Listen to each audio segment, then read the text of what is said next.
自杀，要全责任，要反火就反火。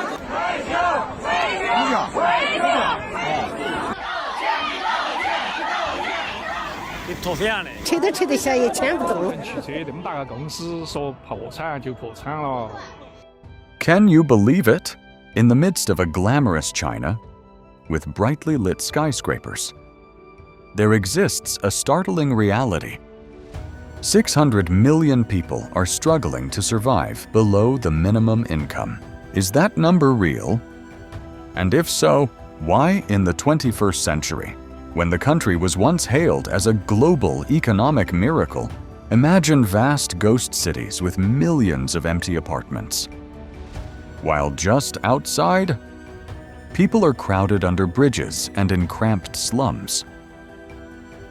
Have you ever wondered why this paradox exists? And what does it say about this huge and complex social system?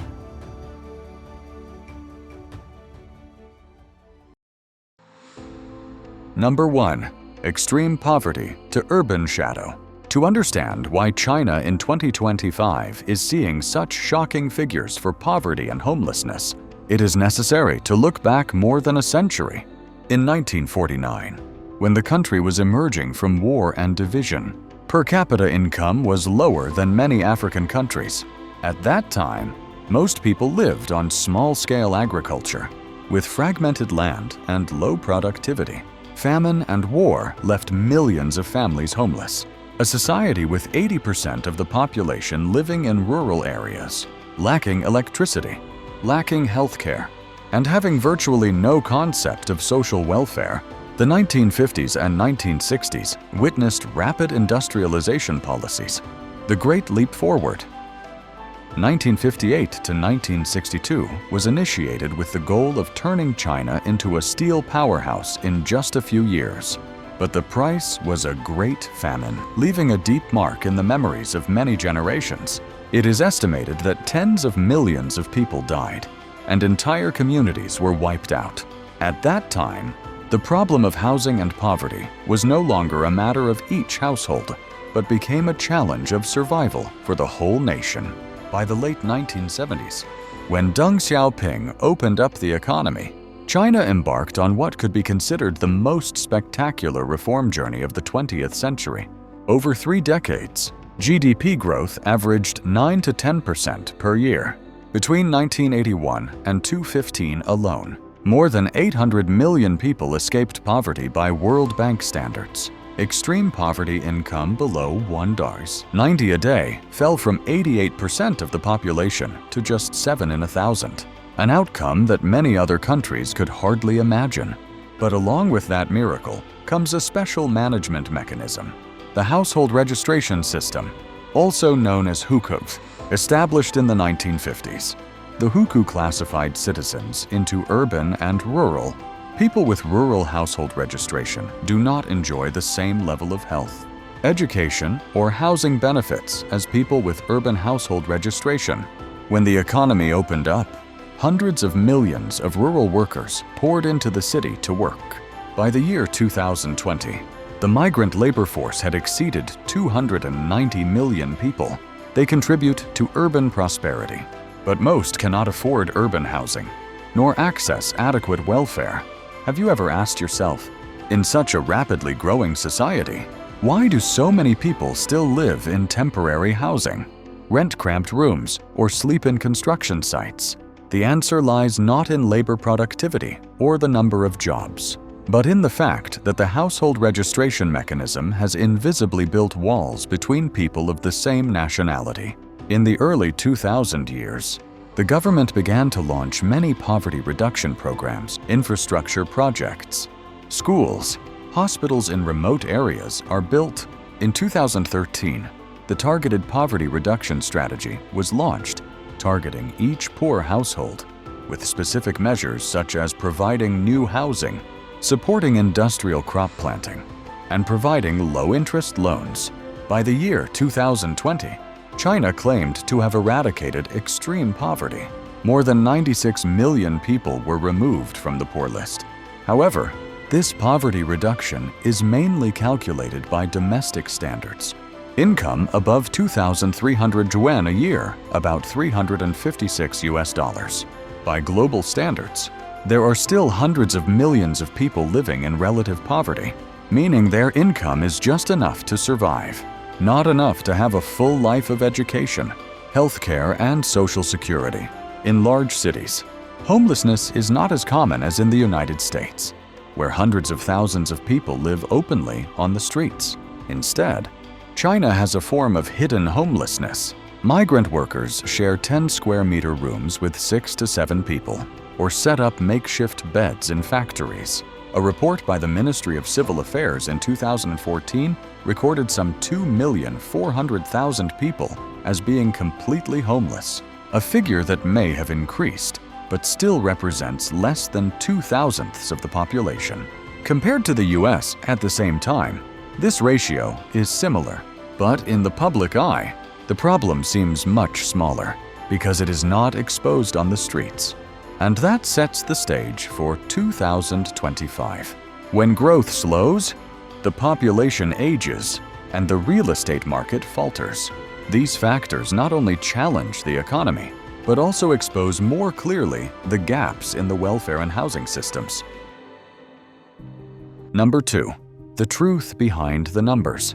Looking into 2025, many people expected China to continue to grow strongly, but in reality, the GDP growth rate has declined markedly from about 5.2% in 2023 to approximately 4.8 to 5.4% in 2024 to 2025. As a result, financial pressure hits every immigrant family and low-income group. Nearly 170 to 200 million people still live on less than $5.50 a day by global middle-income standards, a threshold known as the vulnerable middle class. The 600 million figure that many people mention is actually the low-income population, not the homeless. According to general statistics, about 3 million homeless people, less than 2/1,000ths of the population, are still officially recognized, most of whom live in hidden forms, such as renting very small rooms or sharing overcrowded spaces. A sobering fact: youth unemployment has risen to 20 to 25%, especially in large cities due to automation and the shift to high technology. At the same time, the real estate market plays a key role in the economy. Nearly 30% of GDP. Millions of apartments were built and left empty, creating a ghost city with the highest rate of unoccupied housing in modern Chinese history. Social control policies continue to keep the city's image sleek and modern. Public homelessness is cleaned up on major holidays to ensure an attractive appearance for tourists and investors. But that doesn't erase the reality.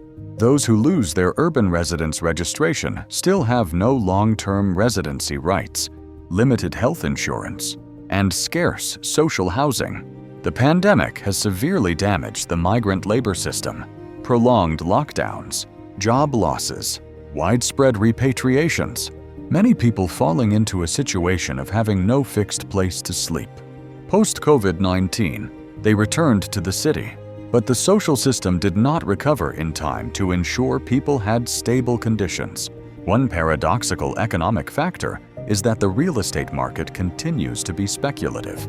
Apartment buildings that are completed and then left empty create a mentality of loss of confidence in resources. A person who builds a house and then abandons it is more frightening than a person without a house, because the government and investors both ignore the real housing needs of the people. To date, there are no figures to prove that 600 million people are actually homeless, but it is estimated that more than 200 million people are living in very low-income areas with little access to healthcare, education, and affordable housing. This is a group that is at risk of losing income security and becoming homeless if they encounter unexpected crises such as natural disasters or job loss. Number 3. Culture and tourism. China has long been considered a cultural treasure of mankind. Constructions like the Great Wall or the Forbidden City are not only tourist icons, but also testament to the collective strength and construction ability of an ancient civilization. In 2025, the domestic tourism industry reached more than 1.8 billion passengers, contributing about 5 to 6% of the national GDP. Strategies for developing red tourism, rural tourism, and sustainable tourism are continuously promoted to encourage domestic consumption while reducing pressure from international trade. However, behind the glitz of heritage and festivals lies a different reality. In big cities, homelessness is present in a subtle but undeniable way. Bustling shopping malls and tourist areas are regularly cleaned up to avoid affecting their international image, especially before major events. This makes it difficult for many tourists to realize the true extent of the problem. But for locals, the makeshift figures at train stations, construction sites, or under bridges have become a familiar part of life. The question that needs to be asked now is, when a country spends billions of yuan to preserve its heritage and develop tourism, what happens to the millions of migrant workers who cannot afford stable housing in the very cities they serve? This disparity is not just an economic issue, but also reflects a cultural gap, where the responsibility of preserving history and promoting image takes precedence over the well-being of life. A clear proof lies in the numbers. An estimated 290 million migrant workers are directly involved in urban economic activity, with millions employed in tourism, services, and construction. They are the ones who build hotels, clean the streets, and serve in restaurants. But most of them do not have urban household registration, which means they do not enjoy social housing incentives or full public services. Some studies show that up to 40% of migrant workers live in substandard hygiene and safety conditions, which indirectly affects the image of tourism. Meanwhile, rural tourism is being strongly promoted by the government as a solution to poverty reduction. In many regions of the Southwest, thousands of villages have been transformed into destinations to experience ethnic culture. Tourists come here not only to visit, but also to bring new income to local people. Thanks to that, many households have escaped poverty, built solid houses, and children have better learning conditions. However, this benefit is still concentrated in some key areas and has not spread widely. Obviously, tourism and culture bring national pride, but also create a paradox. Sustainable development cannot be based solely on legacy and growth figures, but must also be linked to the quality of life of those who are quietly contributing. And the question for each audience is, when you visit a famous city, do you care about the lives of the people behind the scenes serving that experience? Or do you just stop at the beautiful scenery before your eyes? Number 4. Unfull dreams and glimpses of hope. Amidst the dry statistics on GDP, income, and homelessness rates, there are millions of lives that few people talk about. They are workers who leave their villages in search of opportunities, but end up in cramped, windowless rooms or abandoned temporary construction sites. Many people call this the hidden homeless force, not exposed publicly, but their lives are as precarious as those sleeping on the streets. It is estimated that up to 40% of migrant workers live in makeshift conditions, lacking clean water and basic health services. This is not just a story about housing, but also about social security. Children in these areas often do not have access to formal schools because of household registration problems, while adults are vulnerable to unemployment when factories or construction sites close. Imagine, a country can build millions of luxury apartments, but right in their shade, millions of people have to make beds out of scrap wood or live crowded 6 or 7 people in a room less than 10 square meters.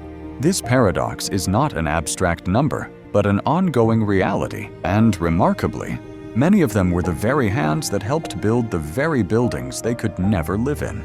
In some places, authorities have experimented with temporary solutions, such as arranging dormitories or providing rent subsidies for migrant workers. But the scale is too small. A 2023 report found that only about 15% of migrant workers had access to social housing assistance. most still have to fend for themselves, leading to underground communities that are beyond policy control. Amid that picture, there are some notable positive signs. Rural tourism programs have turned many once neglected villages into attractive destinations, generating jobs and income. Some areas of the Southwest have seen household incomes double in 5 years, thanks to a combination of agriculture and tourism. Thanks to this, hundreds of thousands of households no longer have to leave their hometowns to go to the city to make a living, reducing immigration pressure. Question for each audience: while the city is sparkling with lights, have you ever thought that seemingly poor villages are becoming the key for many families to escape from precarious situations? This shows that not all hope is lost. There are other ways besides urban sprawl. Number 5. Rules, benefits, and loopholes. An economy can grow at lightning speed, but if the legal system and social welfare cannot keep up, inequality gaps will gradually become barriers. China has built a legal framework to control and support vulnerable groups, but in 2025, many cracks are still evident. The Social Security law enacted in 2011 together with the Civil Code gave local governments responsibility for taking care of the vulnerable, including the homeless. Relief centers were once recorded at about 2,000 facilities nationwide, providing temporary shelter and necessities. However, this number is too small compared to the needs of millions of migrant workers who do not have the conditions to rent stable housing. The Targeted Poverty Reduction Program for the period 200 has lifted more than 96 million people out of poverty by domestic standards. However, the income threshold used, 2,300 yuan a year, about $356, remains low by international standards. This means that many people, although statistically escaped poverty, still live in poverty. By the year 2025, about 17% of the population, or more than 230 million people, were estimated to be living on less than $6.85 a day, the upper middle income standard. Another key policy is the Dibao Minimum Subsidy Program, which covers tens of millions of households. However, Dibao only applies according to household registration area, making it difficult for migrant workers to access. Meanwhile, the social housing system has not kept up with the pace of urbanization. Latest estimates show that only about 20% of migrant workers' needs are met through affordable housing programs. At this point, there is a question worth pondering. In a country with the second largest GDP in the world, why does a significant proportion of people still have to choose between paying rent or sending their children to school? The answer lies in the structure of development priorities, where economic growth and national image are often placed before the essential needs of vulnerable groups. A clear example is the real estate crisis. Huge local debts and millions of empty apartments show that housing policy is not designed around real needs. While luxury apartment complexes are springing up, the supply of affordable housing is not enough to meet the needs of ordinary workers. As a result, many people are forced to accept makeshift living conditions or fall into hidden homelessness. From a legal perspective, hookah reform is key. Many experts say that if household registration barriers are not removed, other welfare policies will hardly reach hundreds of millions of migrant workers. Some cities have begun experimenting with granting basic health or education benefits without formal household registration. But the scope is narrow and has not yet become the national norm. Policy is a tool, but it is implementation and coverage that determine whether people are truly protected. And in the context of 2025, the bigger question is, can the system change quickly enough to prevent the numbers of relative poverty and homelessness from becoming a public crisis? Number 6. Mirror of the world. Number 6. Mirror of the world. The problems of homelessness and relative poverty are not unique to China. Put in a global context, this is a challenge that transcends borders. and how each country handles it reflects its own political, economic, and social choices. In the United States, homeless numbers are regularly published publicly. In 2024, an estimated 580,000 people were homeless, accounting for about 1.17% of the population. Major cities like Los Angeles and New York are facing a situation where temporary tents have sprung up in parks, sidewalks, and under overpasses. Federal and local governments have invested billions of dollars in shelters, temporary housing, and healthcare services, but the problem has not been fully solved. One important reason is that housing costs are too high compared to average incomes, leaving many families vulnerable to homelessness after just a short period of job loss. Meanwhile, India faces an even harsher reality.